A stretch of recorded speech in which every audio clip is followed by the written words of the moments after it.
وبرکاتہ۔ اعوذ باللہ من الشیطان الرجیم، بسم اللہ الرحمن الرحیم۔ فتلقى آدم من ربہ کلمات فتاب علیہ انہ هو التواب الرحیم۔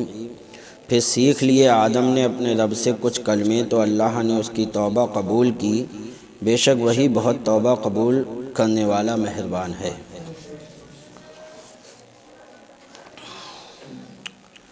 آدم علیہ السلام کئی سو برس تک اپنی خطا پر نادم رہے۔ جب توبہ کا وقت آیا اور آدم علیہ السلام کے دل میں ان دعاؤں کا القاء ہوا، وہ عاشورہ یعنی 10ویں محرم اور غالباً جمعے کا دن تھا،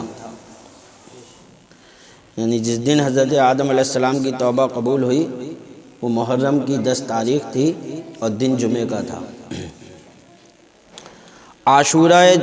عاشورہ جمعہ کو بڑے اہم واقعات ہوئے۔ آدم علیہ السلام کی توبہ اسی دن قبول ہوئی، نوح علیہ السلام کی کشتی کا زمین پر آنا اسی دن 10 محرم کو ہی حضرت نوح علیہ السلام کی کشتی جو ہے وہ زمین پر ٹھہری تھی۔ 6 مہینے مسلسل پانی میں چلنے کے بعد 10 محرم کو آپ کی کشتی رکی جودی پہاڑ پر۔ یونس علیہ السلام کا مچھلی کے پیٹ سے باہر آنا، آپ مچھلی کے پیٹ میں رہے 40 دن تک، تو 10 محرم کو ہی آپ مچھلی کے پیٹ سے باہر آئے۔ ایوب علیہ السلام کی شفا، جو حضرت ایوب علیہ السلام کو مرض ہو گیا تھا، آپ نے اس پر صبر کیا تو 10 محرم کو ہی آپ کو شفا ملی اس سے۔ امام حسین کا کربلا میں شہید ہونا،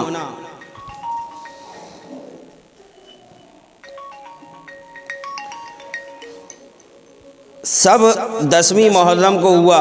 ان بزرگوں نے 11ویں شب راحت کی گزاری، یعنی یہ 10 محرم کو ان کو پریشانیاں ہوئیں یہ، اور اس کے بعد 11ویں شب جو تھی وہ سکون کی گزری۔ 10 محرم کو توبہ قبول ہو گئی اور 9 تاریخ جو تھی یعنی 10ویں شب جو تھی وہ تکلیف کی تھی، اور پھر 11ویں شب جو آئی چاند کی 11 تاریخ 11ویں شب، تو وہ راحت اور سکون کی گزاری۔ تو کہہ رہے ہیں 11ویں شب ان بزرگوں نے 11ویں شب راحت کی گزاری، اسی لیے اہل سنت 11ویں شریف کرتے ہیں کہ اتنی جو ہے اتنے کام ہوئے، اور 10ویں محرم کو ان سب کی وہ ہو کے 11ویں کی جو شب تھی وہ سکون و اطمینان کی تھی ان سب کی۔ تو اسی لیے اہل سنت والجماعت جو ہے وہ 11ویں شریف کرتے ہیں۔ بظاہر حضور غوث پاک کی فاتحہ ہوتی ہے، در حقیقت ان تمام بزرگوں پر انعام الہی ملنے کی خوشی آپ کو ان کلمات کے ملنے سے بہت خوشی ہوئی۔ تو غوث اعظم رضی اللہ تعالیٰ عنہ نے بھی جو 11ویں شریف میں خاص عبادت کا اہتمام کرتے تھے، بہت زیادہ عبادت کیا کرتے تھے 11 تاریخ کو، اسی لیے آپ کے نام سے 11ویں شریف منسوب ہو گئی۔ ہو سکتا ہے غالباً اس کی وجہ بھی یہی رہی ہو کہ جو آپ اس دن بہت زیادہ اہتمام کرتے تھے عبادت کا، اللہ کی بہت زیادہ عبادت کیا کرتے تھے، تو یہی سب پیش نظر ہوگا غالباً کہ ہمارے بزرگوں نے 10ویں محرم کو جو ہے ان کی دعا 10 تاریخ کو قبول ہوئی، اور 11ویں کی رات جو تھی وہ سکون و اطمینان کے ساتھ گزاری تھی۔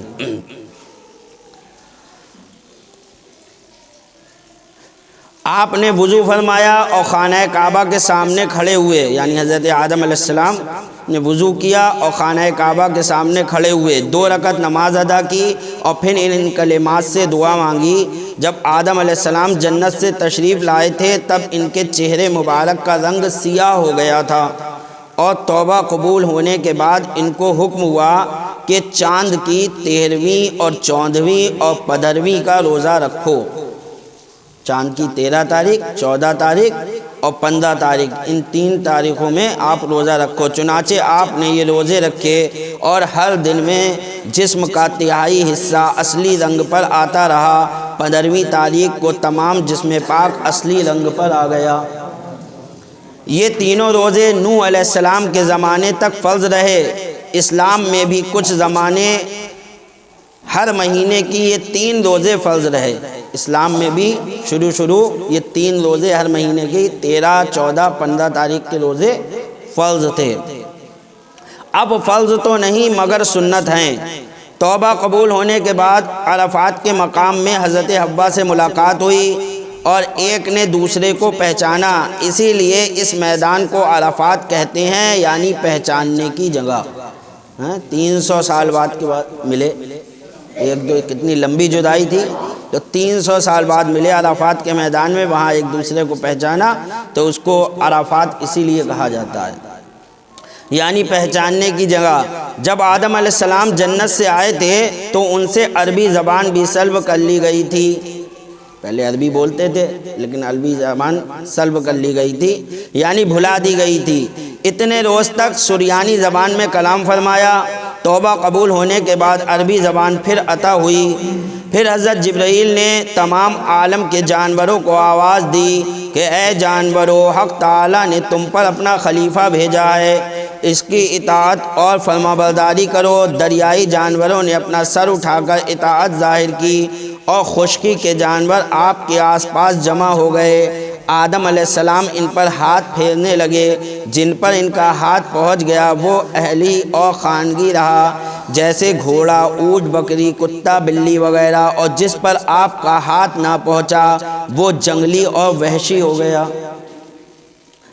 وہ جنگلی اور وحشی رہا، جیسے ہرن وغیرہ۔ اس واقعے کے بعد آدم علیہ السلام نے عرض کیا، مولا، اولاد بہت کمزور ہے اور ابلیس کا فریب بہت سخت، کیونکہ آپ خود دیکھ چکے تھے کہ جس نے مجھ تک کو دھوکہ دے دیا وہ ابلیس کتنا طاقتور اور میری اولاد کتنی کمزور۔ تو اپنے رب سے التجا کی، ہے اللہ میری اولاد بہت کمزور ہے اور شیطان لعین بہت طاقتور ہے، بہت سخت، اگر تو ان کی امداد نہ کرے تو وہ ابلیس سے کیوں کر بچ سکیں گے؟ اگر تیری مدد نہ ملی تو کیسے بچے گی میری اولاد اس کے مکر و فریب سے؟ یہ تو بہت فریبی ہے، ایسے ایسے جال لے کر آتا ہے کہ انسان دھوکہ کھا ہی جائے گا۔ حکم الہی آیا کہ اے آدم، تمہارے اور احکام تھے، ان کے لیے دوسرے احکام ہوں گے۔ ہم یعنی تمہارے احکام الگ تھے، تم سے ایک خطا ہوئی، تمہیں زمین پر بھیج دیا گیا، اس میں حکمت تھی، لیکن ایسا نہیں ہے کہ ان سے ایک خطا ہوگی تو فوراً ان کو سزا دے دی جائے گی، تمہاری اولاد کو ایسا نہیں ہوگا۔ تمہارے اور احکام ہیں، ان کے اور احکام ہوں گے۔ ہم ہر انسان کے ساتھ ایک فرشتہ رکھیں گے، ہر انسان کے ساتھ اللہ نے کہا میں ایک فرشتہ پیدا کروں گا۔ جب انسان پیدا ہوتا ہے تو اللہ تعالیٰ ہر انسان کے ساتھ ایک فرشتہ پیدا کرتا ہے، وہ انسان کے ساتھ رہتا ہے ہر وقت۔ جب جب شیطان لعین بہکاتا ہے تب تک وہ فرشتہ دل میں ڈالتا ہے یہ غلط ہے، یہ غلط ہے۔ دیکھنا، آپ کوشش کر دیکھنا، جب آپ کسی کوئی گناہ کرنے چلو گے فوراً آپ کو یہ ایک احساس، اگر ایمان ہے دل میں تو فوراً آپ کے دل میں آگا یار غلط کام ہے، میں غلط کرنے جا رہا ہوں۔ وہ کون ہے جو آپ کو سمجھا رہا ہے کہ یہ کام غلط ہے؟ وہ وہی فرشتہ ہوتا ہے جو آپ کو اس کام سے روکنے کی کوشش کرتا ہے، رکو رکو یہ غلط ہے، رکو اس سے باز آ جاؤ۔ اب پھر بھی نہ مانو تو یہ تمہاری کمی ہے۔ تمہیں احساس دلاتا ہے وہ فرشتہ، اس گناہ کو کرنے سے پہلے تمہارے دل میں احساس ہوتا ہے اس چیز کا کہ یہ ہم غلط کرنے جا رہے ہیں۔ یہ ہر آدمی کے دل میں احساس ہوتا ہے، آپ کر کے دیکھنا اس کا تجربہ کر کے۔ جب آدمی گناہ کرنے کو بڑھتا ہے اگر ایمان ہے اس کے دل میں تو وہ فرشتہ جو ہے اس کو احساس دلائے گا کہ یہ کام غلط ہے۔ فرشتہ رکھیں گے جو اس کو شیطان کے وسوسے سے بچائے گا، اور ہر ایک کے لیے اس کے مرنے کے وقت تک توبہ کا دروازہ کھلا رکھیں گے۔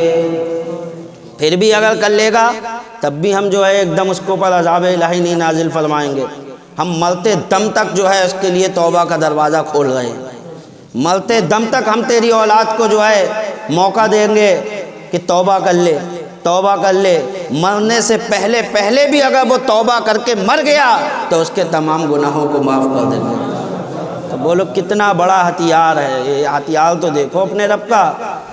شیطان کی زندگی بھر کی محنت پہ ایک سیکنڈ میں پانی پھرتا ہے، ایک سیکنڈ نہیں لگتا ہے پانی پھرتے ہیں۔ بس سچے دل سے بندے نے کہہ دیا اے میرے اللہ میں گناہ گار، سیاہ کار، خطا کار، واقعی بہت گناہ گار ہوں، جو کچھ کیا اب نہیں کروں گا، مجھے معاف کر دے۔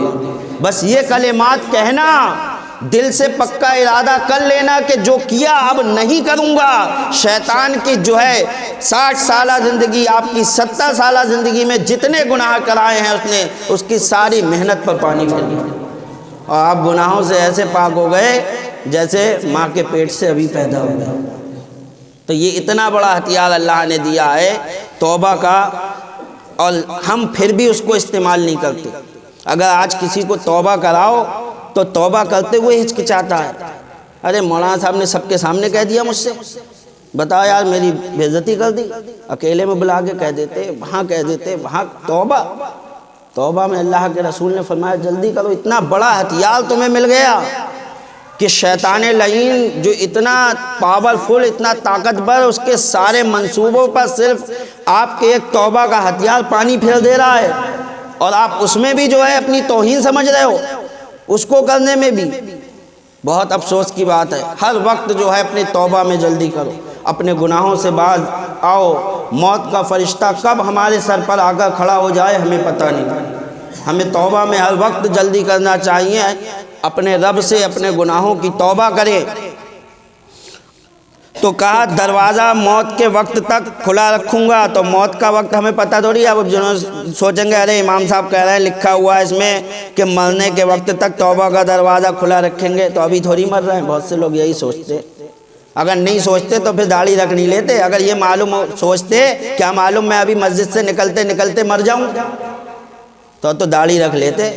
یہی تو سوچ رہا ہے ارے ابھی تھوڑی مر رہا ہے یار، رکھ لینا، یہی سوچتا ہے، تبھی نہیں کر رہا۔ اگر آدمی کو معلوم ہو کہ میری موت کل آنی ہے تو بولو توبہ کرے گا نہیں کرے گا؟ اسے معلوم ہے کہ میں شام کو عشاء کے بعد مر جاؤں گا، سب کام چھوڑ دے گا، کاروبار چھوڑ دے گا، صرف سجدے میں پڑھ کر اپنے گناہوں کی توبہ کرے گا، یا اللہ مجھے معاف کر دے، یا اللہ جو گناہ ہو گئے مجھے بخش دے۔ لیکن کیا ارے ابھی کہاں آ رہی؟ اتنی موتیں دیکھنے کے باوجود کہ اچانک میں لوگ سامنے کھڑے ہیں وہ گئے، پھر بھی آنکھیں نہیں کھل رہی ہیں، پھر بھی آنکھیں نہیں کھل رہی ہیں، پھر بھی ارے ہاں ابھی تو ہے، کیا معلوم کس کی کتنی ہے؟ یہ تو سوچ رہے ہو آپ، ہے ہم یہاں بیٹھے ہیں، ابھی بیٹھے معلوم نہیں نماز پڑھا بھی پائیں یا نہ پڑھا پائیں۔ کیا ہے اس کی گارنٹی؟ کوئی گارنٹی نہیں ہے۔ یعنی کتنے واقعات ہوئے، مقرر تقریر کرتے کرتے مائک تھامے گر گئے زمین پر، ان کی وہیں پر ہی قضا تھی۔ بہت سے نماز پڑھتے پڑھتے سجدے میں تھے، سجدے میں ہی چلے گئے، رکعت بھی پوری نہ ہو پائی۔ تو کس کی کہاں کس وقت لکھی ہے کوئی نہیں جانتا۔ توبہ میں جلدی کرو۔ اللہ فرماتا ہے مرتے دم تک توبہ کا دروازہ کھلا رکھیں گے، لیکن موت کا ہمیں پتہ نہیں، لہٰذا ہمیں توبہ میں جلدی کرنا چاہیے۔ تب آپ نے خوش ہو کر شکر کیا۔ اسی تفسیر عزیزی میں ہے کہ آپ کی اولاد، بیٹے پوتے وغیرہ آپ کی موجودگی میں 40,000 تک پہنچ چکے تھے۔ آدم علیہ السلام کی اولاد ان کی موجودگی میں 40,000 تک ہو چکی تھی، بیٹے پوتے سب۔ اور آپ نے آخر عمر میں خاموشی اختیار فرما لی تھی کہ بجز ذکر الہی دیگر کلمات بہت کم فرماتے تھے۔ قُلْنَا اهْبِطُوا مِنْهَا جَمِيعًا فَإِمَّا يَأْتِيَنَّكُم مِّنِّي هُدًى فَمَن تَبِعَ هُدَايَ فَلَا خَوْفٌ عَلَيْهِمْ وَلَا هُمْ يَحْزَنُونَ۔ ہم نے فرمایا تم سب جنت سے اتر جاؤ، پھر اگر تمہارے پاس میری طرف سے کوئی ہدایت آئے تو جو میری ہدایت کا پیرو ہو اسے نہ کوئی اندیشہ اور نہ کوئی غم۔ یعنی اللہ تبارک و تعالیٰ نے جب جنت سے زمین کی طرف منتقل کیا آدم علیہ السلام اور ان کی اولاد کو، تو آدم و حوا علیہ السلام جب جنت سے چلے تو اب انہیں یہ خبر نہ تھی کہ آیا ہم ہمیشہ کے لیے جا رہے ہیں یا پھر کبھی بھی یہاں آنا میسر ہوگا، اور اس جگہ رہ کر بھی تعلق رب سے رہے گا یا نہیں۔ ان کے اطمینان کے لیے فرمایا کہ اب تو تم سب جنت سے اتر کر زمین پر جاؤ، لیکن وہاں تم پر ہماری نظر عنایت رہے گی، اور ہم تمہارے پاس اپنی ہدایت یعنی عقل سلیم، عجائبات قدرت، کتابیں نازل فرمائیں گے، پھر انبیاء کے نائب علماء و مشائخ بھیجیں گے۔ دیکھو اس بار تم چوک گئے، آئندہ ایسا نہ کرنا۔ ابھی تو شیطان نے دھوکہ دے دیا، اے اولاد آدم اس واقعے سے سبق حاصل کرنا، شیطان کے فریب میں مت آنا۔ آئندہ ایسا نہ کرنا، اسی غلطی سے سبق حاصل کرنا۔ جو ہماری ہدایت کے موافق عمل کرے گا تو اس کو نہ آئندہ کا خوف ہوگا اور نہ کبھی گزری عمر سے غم، بلکہ دونوں عالم میں شاد و خرم رہے گا۔ اسی لیے روایت میں ہے کہ قیامت کا دن بے دینوں کو پہاڑ سا معلوم ہوگا، یعنی بہت سخت اور دراز، لیکن نیک کاروں کو ایسا محسوس ہوگا جیسے 4 رکعت پڑھنے کے باقدر وقت گزرا ہو۔ بس 50,000 برس کا دن آیا ہے نا، لیکن نیکوں کے لیے بس 4 رکعت نماز جتنی دیر میں آپ ادا کرتے ہو اتنا ہی وقت لگے گا آپ کو، کہ بس اتنا وقت گزرا اور لے گئی قیامت کا، محشر کا سارا دن گزر گیا۔ کیونکہ یہ راحت میں ہوں گے اور وہ تکلیف میں۔ اس آیت سے چند فائدے حاصل ہوئے، یہ کہ دنیا میں نیک اعمال کرنے کے لیے انسان کو بھیجا گیا ہے۔ یہ بھی پتہ ہے دنیا میں اللہ تعالیٰ نے انسان کو صرف نیک اعمال کرنے کے لیے بھیجا ہے، نہ کہ فقط کھانے پینے کے لیے۔ کھانا پینا تو اعمال کے لیے ہے، کھانے، اور آدمی کھانے پینے کے چکر میں پڑا ہے۔ کھانے پینے کے لیے نہیں بھیجا، کھا تو اس لیے رہے ہیں تاکہ عمل کر سکیں۔ اگر نہیں کھائیں گے تو کمزوری آ جائے گی، اور کمزوری آ گئی تو ہم کیسے نماز پڑھ پائیں گے؟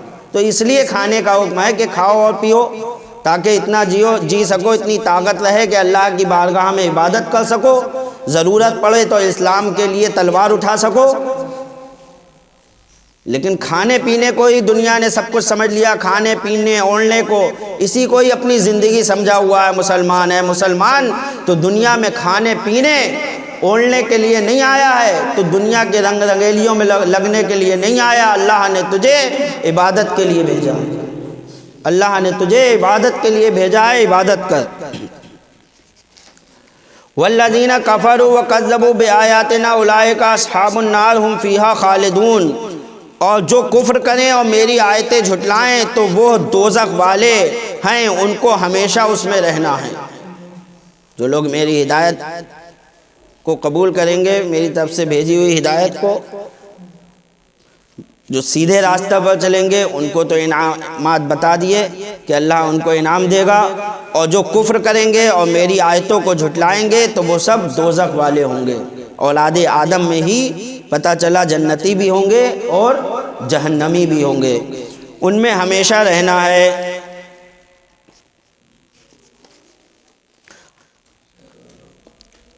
یا بنی اسرائیل اذکروا نعمتی التی انعمت علیکم وَأَوْفُوا بِعَہْدِی أُوفِ بِعَہْدِکُمْ وَإِیَّایَ فَارْہَبُونَ، اے یعقوب کی اولاد یاد کرو میرا وہ احسان جو میں نے تم پر کیا، اور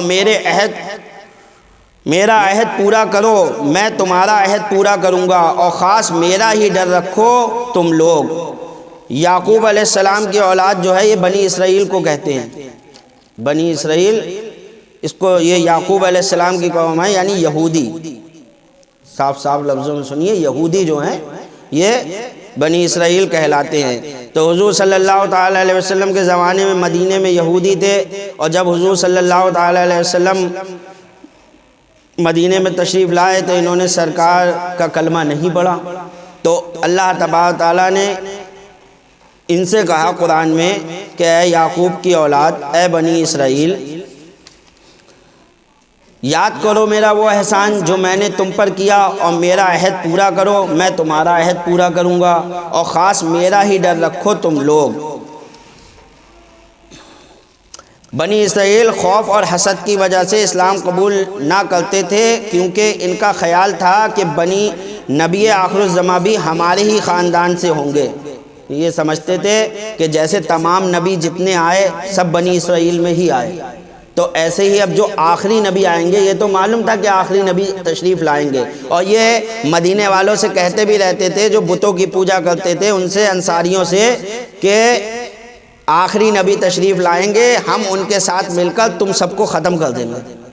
یہودی یہ کہا کرتے تھے، لیکن یہ سمجھتے تھے کہ شاید بنی اسرائیل میں ہی وہ نبی تشریف لائیں گے۔